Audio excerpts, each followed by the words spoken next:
Hello and welcome to another episode of MSA Crusaders. Today we're going to talk about a very interesting topic. What topic are we going to talk about? I joke for you first.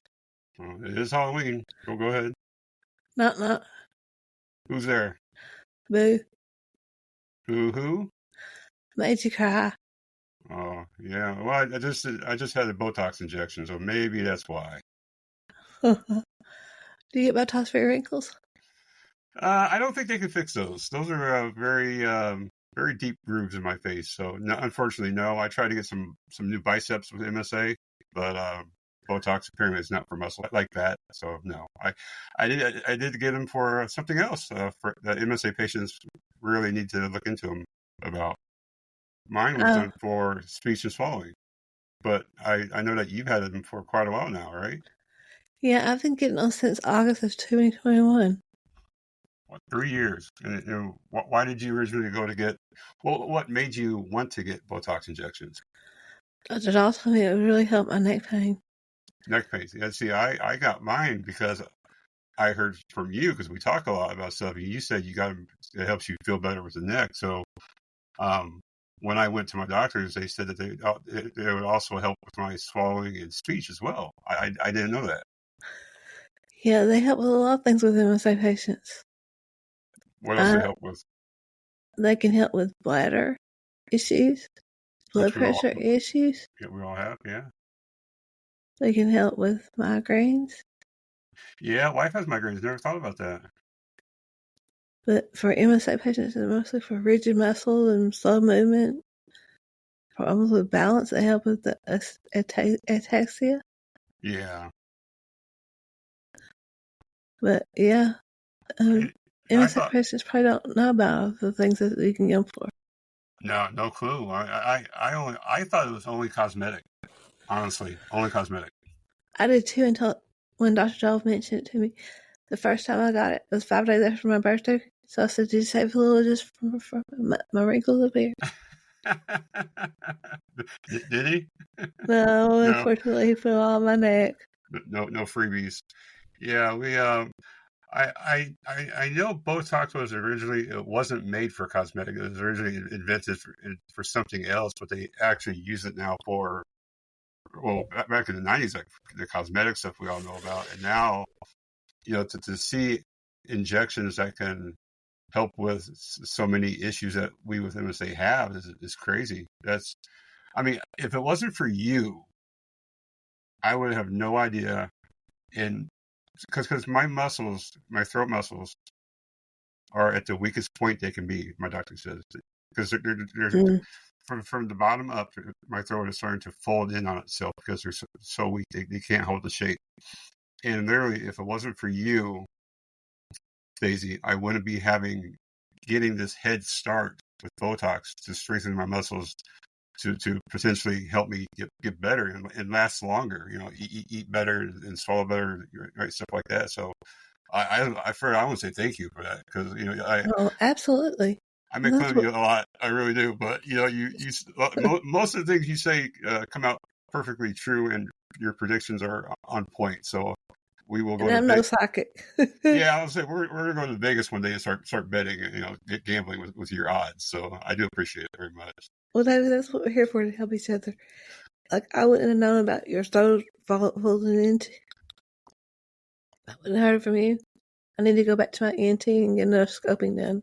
Yeah, I'm telling you, like, that's why I'm so in the debt of gratitude to IU Health, Indiana University Health System in Indianapolis. I told him yesterday when I had my Botox, I said, I just want you guys to understand how grateful I am that you guys are all on the same page, forward thinking. Like, I simply said, hey, my good friend on my podcast in Texas gets Botox for her swallowing and speech and stuff, and would that apply to me? And they said, yeah, and we can also knock out your saliva issues. I mean, yep. It's so awesome to have doctors that are willing to work with you and just not be like, no, because of whatever reason, You don't need that. Yeah, no, seriously, nobody needs that. But yeah, when I was drooling, I used to get it in my jawbones, in the back area, my salivary glands. and it would help with the drooling, but now I have dry mouth, so I don't do that anymore. Yeah, new medicine I'm taking gives me dry mouth and dry eyes, like unbelievable dry eyes. But so I might But have like a instant, little extra saliva at the end of the day, but I'm not like pools of water coming out of my mouth at nighttime now. So that's why I didn't get it in my saliva glands at all. but isn't it weird that you can have dry mouth and still drool? It's seriously like we're wiping the sides of our mouths because we're obviously salivating on the sides, but yet our tongue and top of our mouth and bottom of our mouth are completely Sahara Desert dry. It makes no It's sense at all. weird. Well, but During I'm happy that I'm no longer waking up in a pool of saliva every morning. yeah, but I like it in the middle of the night. I'm like, drink, Oh my drink. god! And that's see, I'm a mouth breather because Me too. of the surgeries I have before. I've always been a mouth breather, and waking up with dry mouth as a symptom before, and breathing with your mouth all night long it takes gulps and gulps to be able to swallow.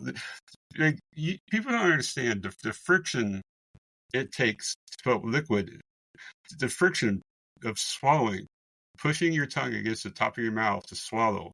That friction is there's no lubricant like saliva It's very to hard. move these muscles. It's concrete on concrete when you first wake up. So trying to swallow your first drink The is first drink, I impossible. know it is. I'm not spitting it everywhere.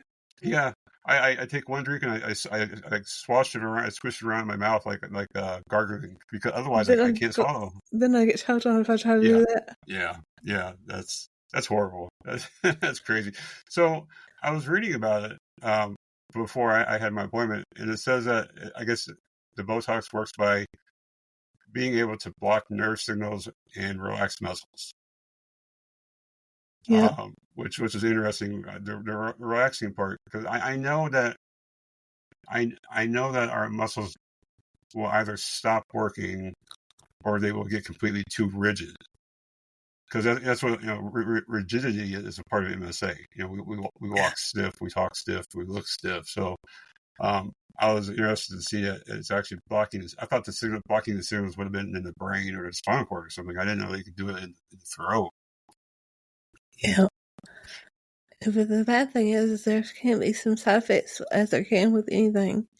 You can actually get like flu-like symptoms and feel like you got the flu, or you can have pain or swelling, which is what I do with the pain, and sometimes they even bruise when I have that. I don't think I have one yet. Yeah, I But kept the Band-Aid on for a while. you can have more swallowing issues at first, and you can got your temporary muscle weakness in the areas where the Botox has been injected. Yeah, they told me about the flu, possible flu-like symptoms and soreness and stuff like that, but they didn't really mention the other one. Maybe they don't have a lot of that experience when they do it, but I found it very interesting how long of a needle that was just to go into your throat. It's a very thin Right? needle, but it's pretty long. Yeah. You shouldn't look at it. I know that much. No, my wife took a video of it, so I saw that. I'm like, man, that thing's like it's got to be like 8 inches away from my throat, like, and it's in my Your it's in jugular my vein. throat. Yeah, seriously, like right there. So that's So they said Botox is used to help with speech, and I'm very disappointed because it hasn't helped so far. But it's like a week it takes. So Yeah. just wait a week and see how you do. Well, I hope I cut down on my cursing because I definitely need to increase my speech, and help out that way. Oh, they're talking about that kind of speech. I see. Oh, not that one. I don't think it helps with that. I hope so. More knows. I don't think it helps with that kind of speech. Well, they're gonna get 3 stars on Uber. For those of you that do not know what MSA is, it happens to be a neurogenic. Tell them I can't talk. Yeah, neurogenic. So yeah, there you go. It's we all can't see this. It's a neurodegenerative disease in the brain.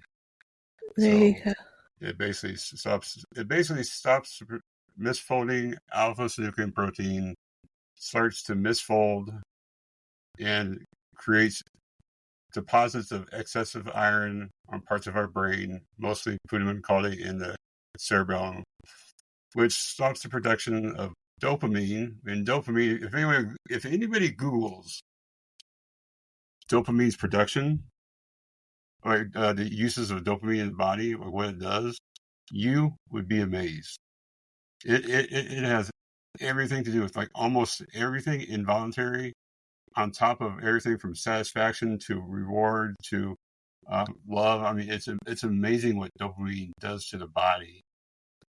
You cannot appreciate that unless you ever Google what dopamine is involved in with the body. It's such a long list. It's crazy.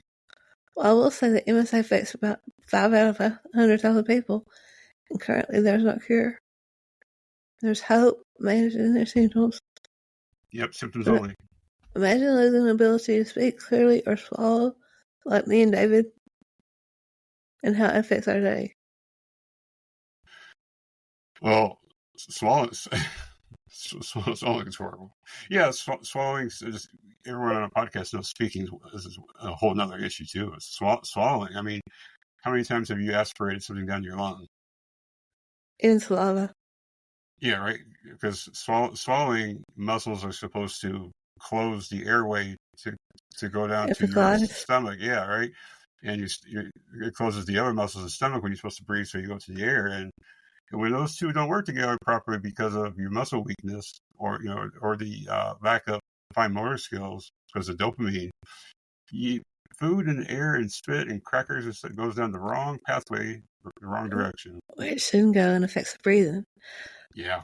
Which mostly accounts for those we lose. David, did you know we lost to the MSA Crusaders this week? I'm a very short answer is yes. I was reading on the support groups, and I hate talking about weddings and deaths. It's like the wheelchair thing with me. Like the more I can keep myself away from it, the better. But yeah, most people who pass away from MSA, it's the primary culprit is always breathing or like aspiration pneumonia. Always has something to do with the lungs. Well, I just would like to give Rich's family, I can't pronounce his last name, but let them know that we're thinking about them. And if they need us, they can always reach out to any of us. Absolutely. I mean, that's what do you even say? The best thing you can say is, I'm glad it was peaceful, because every MSA patient I know of that I've read about and heard of since I've had it, they all the ones that have passed peacefully in their sleep. And which gets me to the second point, which I bet most people didn't know. I didn't notice until yesterday. I was doing some more research on the way back from Indianapolis. Daisy, do you know, this is not on our documentation. Do you know what the second most common reason for death with MSA patients is? Falls? Nope. You never would guess it. Breathing. Well, what's the worst thing for an infant that was just born, like over the next couple months? What's the greatest obstacle to sudden infant death syndrome?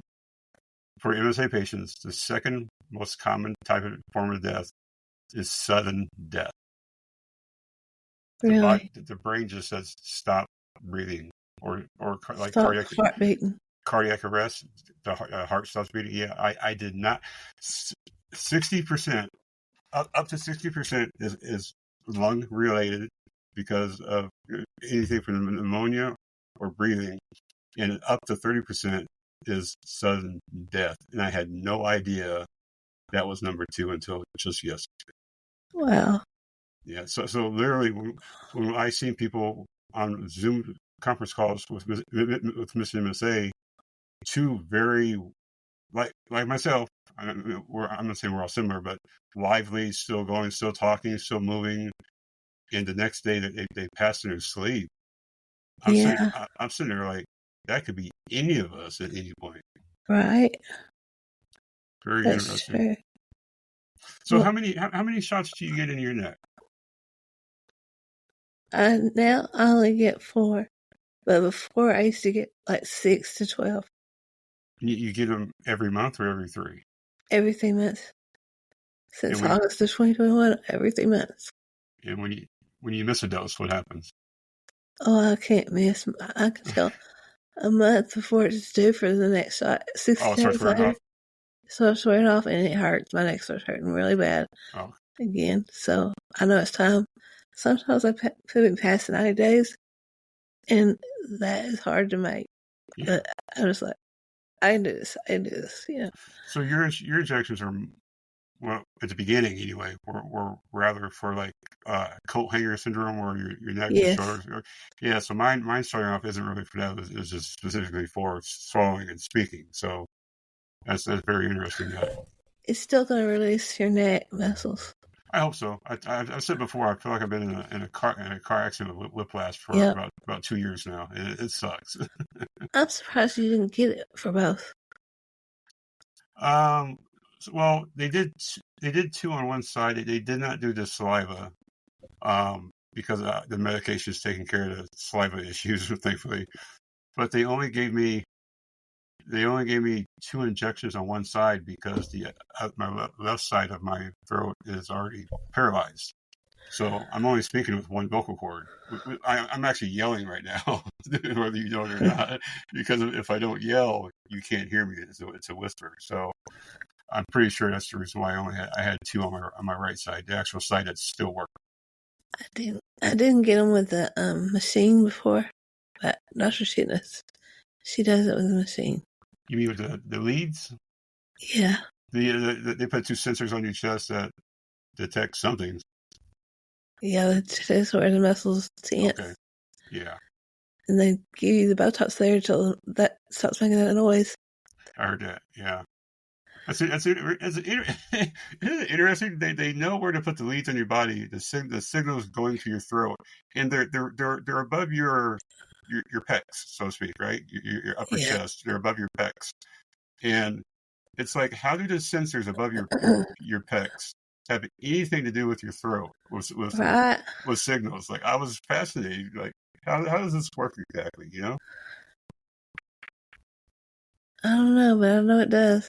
But Dr. Shaw, he was so good, he didn't even have to put those on. He knew exactly where to administer the dosage. So did they ever? Now my bladder issues are more like, the incontinence and the urgency for both number 1 and number 2.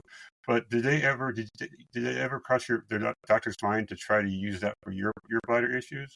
Nobody mentioned Botox to me for the bladder before I got cancer. If I would have known, I would have tried that first. Yeah, I've never. It's like, if it wasn't from 1998, I would never know that Botox wasn't used for anything other than cosmetic surgery. And now it's like, we read it on many scholastic articles where it says bladder dysfunction. Well, that would be great. We can keep our bladder for a little while, Right. I wish I would have done it. I really do. You would think so.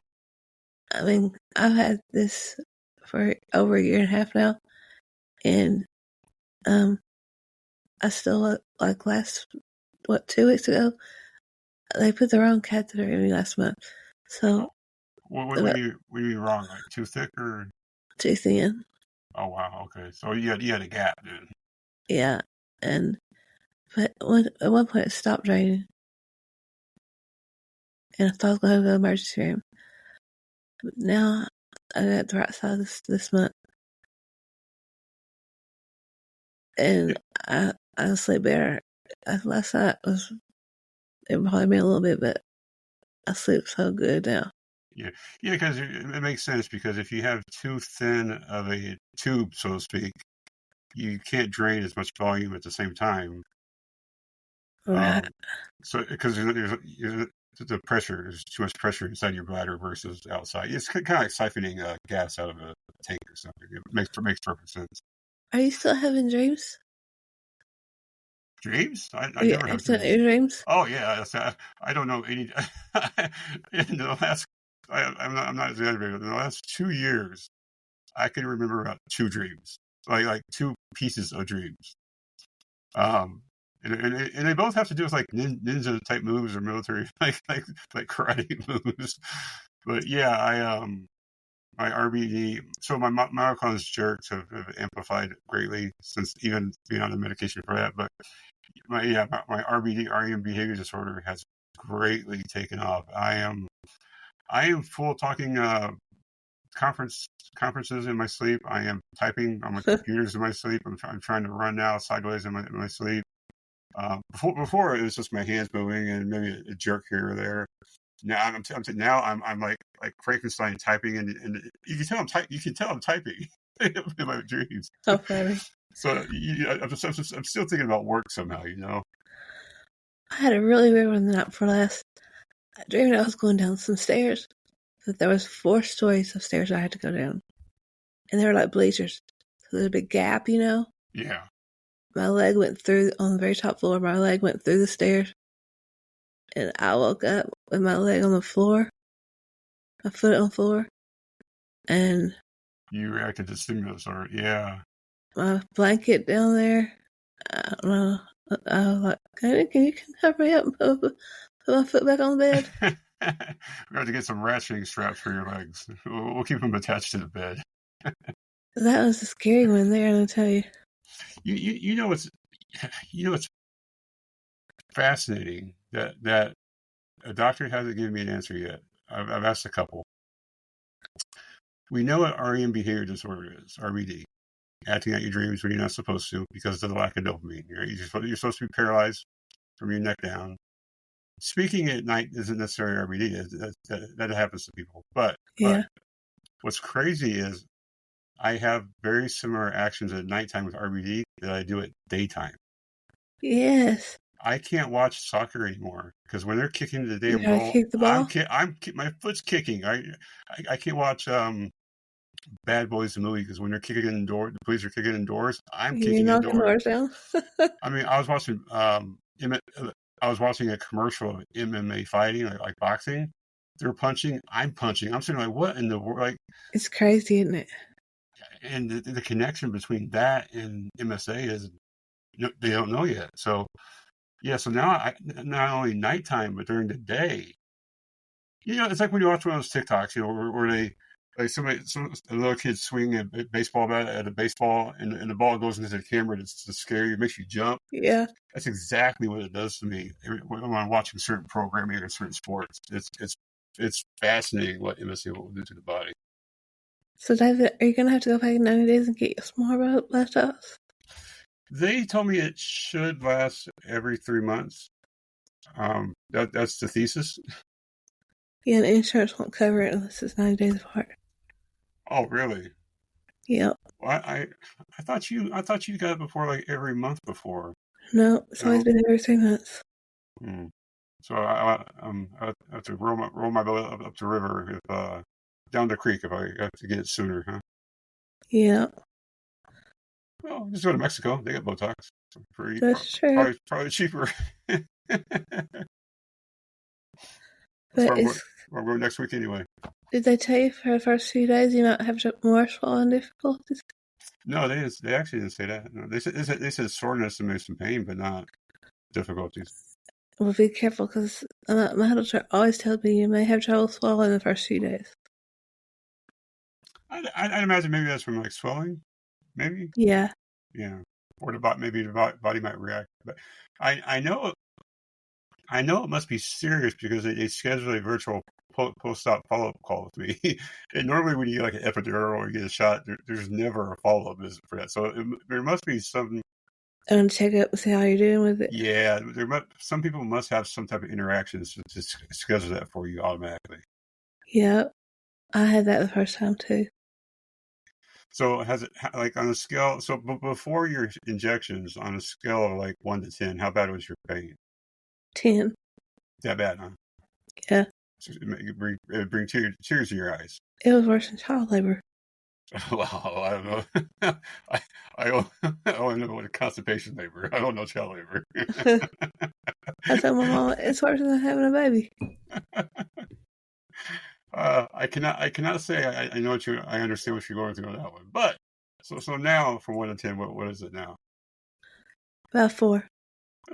That's doable. I tolerate 4 every day. Does it help with your flexing your movement like left and right?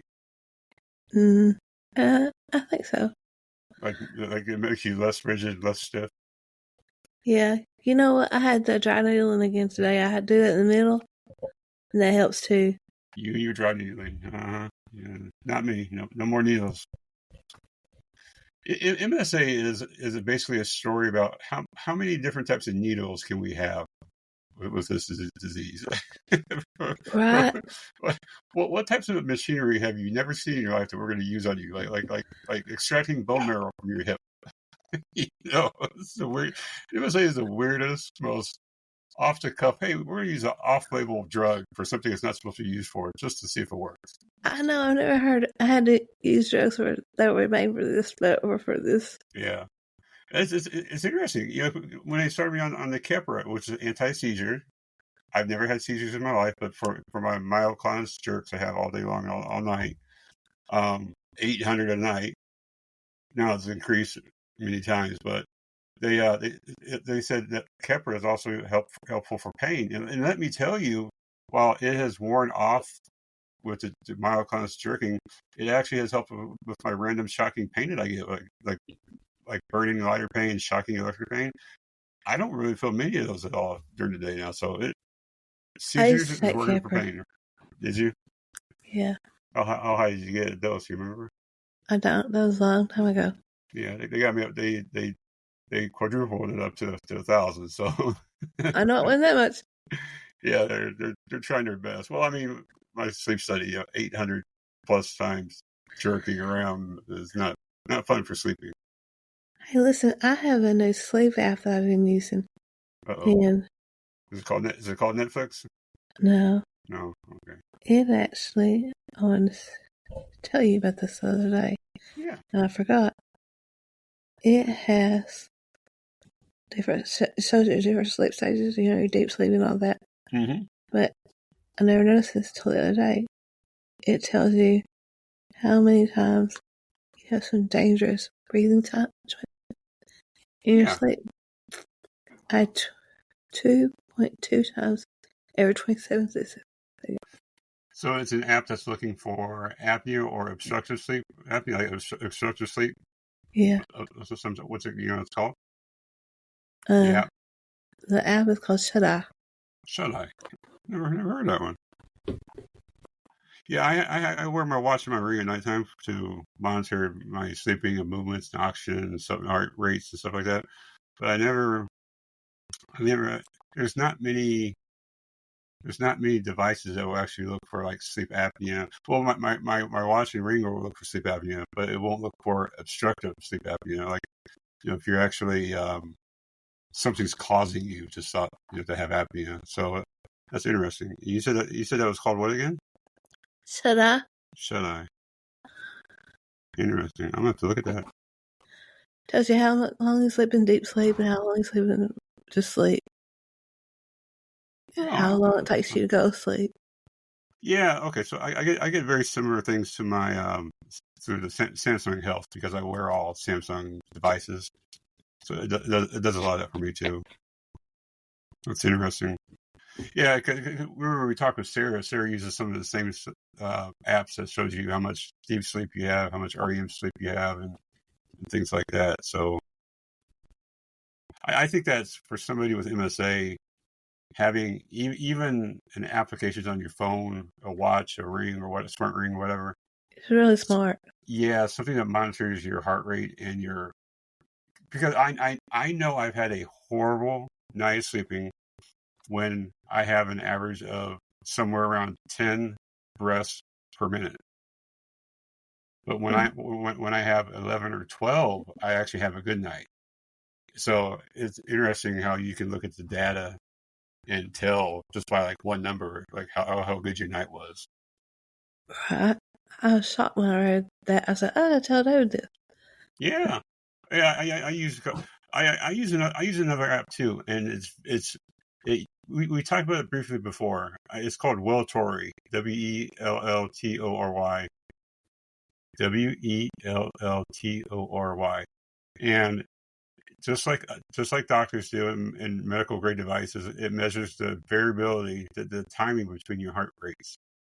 and Mhm. it can tell you your energy levels and certain details about your sleeping and even during the day how you're doing. Because now some people don't like it because they don't think it's accurate. But for me, when this thing says slow down, like you're wearing yourself out, or don't do anything, or be careful, or it would say you're doing good.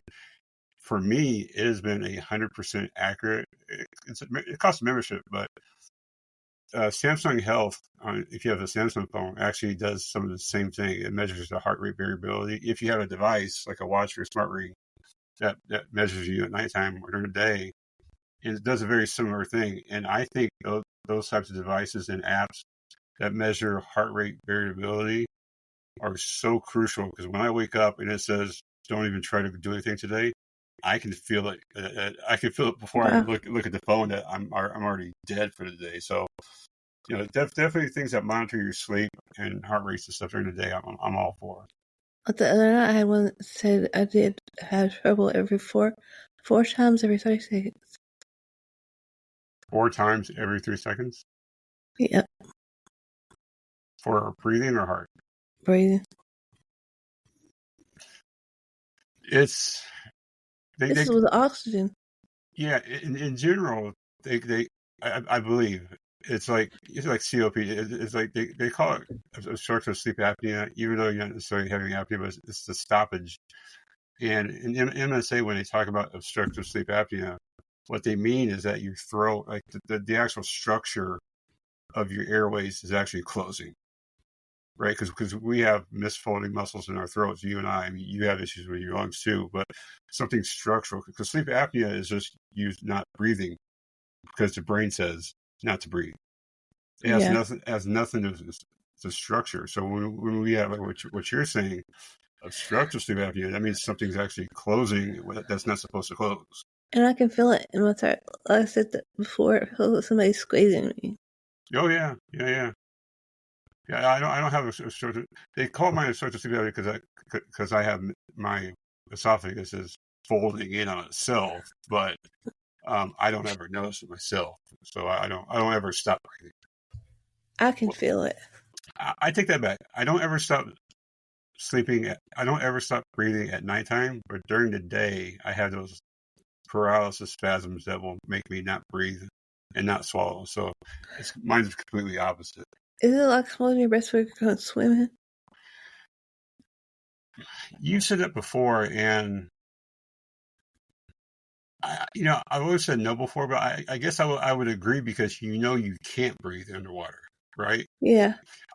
So I actually want to take this back and actually agree with you from now on, because when my muscles spasm and they have a paralysis, I can always exhale, but I can never inhale, nor nor Yeah. nor can I initiate a swallow. But I can swallow underwater, but I've Yeah. not done it before. But you're never going to breathe underwater. So I guess your correlation would be pretty spot on in this Because case. when you're able to breathe again, it's like you gasp for Yeah, air like you do when you're underwater and coming up.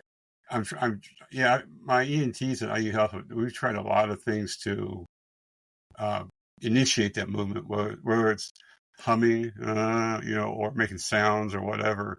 We've tried a lot of things to try to stop it, or make it less lengthy. And so far, no go. But hopefully, the Botox will help out with that.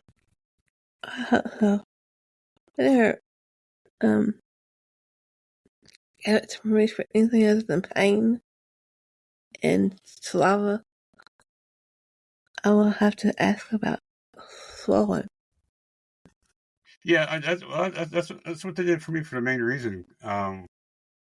So so here's the issue with MSA, and you have to read all of your procedure notes from everything you have. If you read your procedure notes with MSA, whether it's the kidneys, the liver, so like MRIs and CTs, if you read all the procedure notes, you will start to find one thing in common. The walls or the membranes around your organs, or the lining of your esophagus, the lining of your lungs, they all start to thicken. Which, when the walls start to thicken, means That narrowing. they narrow, which means we start to have issues swallowing and speaking and bringing in air. Right?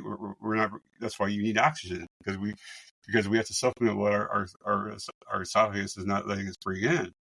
And they can try, like me, they can dilate it, put a probe in there, and stretch your throat, which actually did help quite a bit. But at some point, your muscles are going to give out, and even that's not going to help. Yeah.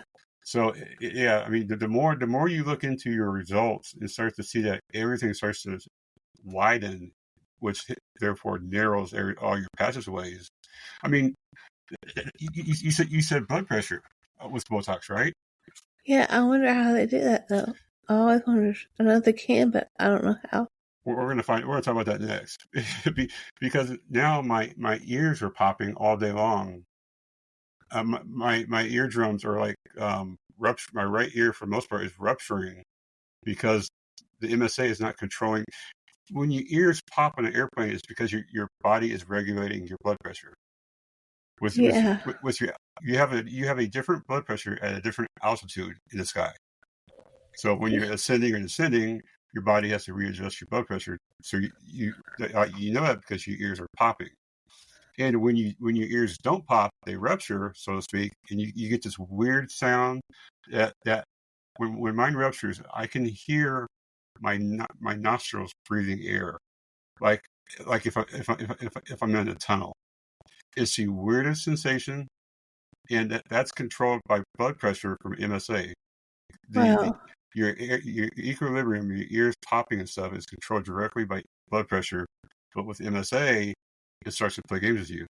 We were last night at a food truck that was selling lobster rolls, and we had to wait for like an hour and a half to get a lobster roll. It was very popular.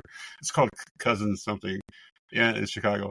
And while we're waiting there, I'm going, like, I'm hitting my ear. I'm going because my ears are popping and rupturing while we're just waiting in line for a lobster roll. Man. Because the blood pressure is going up and down. It's regulating itself. So, yeah, I definitely, like you, would want to. I'd be curious about how they actually do that for apply Botox for blood pressure. I know my ears have been popping a lot too. It's blood pressure. It's blood pressure irregularities from your MSA. You should not be popping at a certain level. Right? In Griffith, Indiana, we're at 600 feet above sea level. No matter what Lake Michigan, we're talking about the sea, not the lake, sea level, 600 feet above. It should not be popping until we get to 1,000 or 2,000 feet, like taking off an airplane. So, and I'm a flatland in Texas. Yeah, you're much closer than we are to sea level. Yeah. I do. Do you have anything else to add today? Do I have what? Anything else you want to add? No. I'm encouraged about Botox. I'm happy that I listen to you. For once. Yes, that's true. Easy now. That might be true, but stop it. I'm happy that listening to you with Botox gave me the reason to look it up and realize that there's even more uses for Botox. So that, again, we're not doctors, we're not giving medical advice, but having every suggestion, having just one advantage. I mean, you have a super pubic catheter. Yeah. Imagine if you would have known about Botox well before that. I might not have that. You might not have it, or it might be pushed well down the road, maybe in another 2 or 3 years or something, right? And that's why on my videos I'm posting all. You have your books, you do articles too. That's why on my YouTube channel I put videos so people can learn from our mistakes, exactly, or gain from our insight. That's why we have a podcast, is to share stuff so that hopefully the next person we want to help you won't have to have a super catheter, at least maybe not to the very end or something, years later, or having me, aspirating everything down my throat. So then I wouldn't have to worry about going to the pool early to have my husband plug the tube and wrap it in the tegaderm bandage. it would make life less embarrassing, and so much easier. more mobile, and it would give you everybody else more confidence to keep going and fight. Yeah. Because if I had a catheter or superior catheter, a device like that, I doubt I would be as active as I am right now. So, I mean, It probably causes you to decline faster. yeah, because you're not. I would not be willing now. If I had that, at that point, I would not be willing to take too many more risks. Because Yep. once you tear one of those things out or something happens, I mean that's painful in the side of your body. That's painful. Yeah. You have to live with a hole in your belly. Yeah, Can't sleep on your stomach no more. I mean we have a friend of ours that we know of. He does not have MSA, but he had I believe he had colon cancer, and he had practically all of his colon taken out. And I mean, can you imagine not having your colon? Like, I mean, you think peeing in a bag is bad, but then when you lose your whole colon, like, it's even worse because I mean it's just much more massive and messy. Well, that's like Sarah, how she lives. Oh, Sarah lost hers too. Yeah. I didn't know that. Yeah. Which just makes you more limited. So please, please, please. I mean, there's nothing wrong to our listeners of asking your doctor questions and having a second opinion and a third opinion and a fourth opinion. Because Botox will only hurt you if A, you have a bad reaction, or B, you get too much and it goes places it's not supposed to. So it's like stem cells. Stem cells aren't going to hurt you unless you put them in the wrong place and they go in the wrong direction. So, definitely ask your doctors about things. And if your doctor doesn't know, find a doctor who does. That's right. Yeah. Botox can really help with most people with MSA. So I'll say it one more time, Daisy. You were right. Not that I was wrong. I can't believe I'm hearing that. You were right, and I should have listened the first time. Hear that? Everybody listen to Daisy. You're not gonna get another one of those for 6 months, okay? Okay. You get 2 per year, and this is your first one. I want everybody to know that we are proud supporters of MSA, Mission MSA, and that they're an organization that are dedicated to improving the quality of life for multiple system atrophy patients. And their mission is to expand access, care, and support while advancing research towards effective treatments and one day a cure. Yes, probably one of the best things that I did, and I did recently at 5K, is I went to the missionmsa.org, and I clicked on the helping the community volunteer, and I participated in a 5K walk that they had and helped raise charity donations for Mission MSA, and also helped encourage others as well as encourage myself and my family about MSA. So their website has an awful lot of information, resources, and knowledge to help anybody who's MissionMSA.org. Yeah, bookmark it. Well, remember, guys, we're all MSA Crusaders. Have a good night. Thank you, Daisy.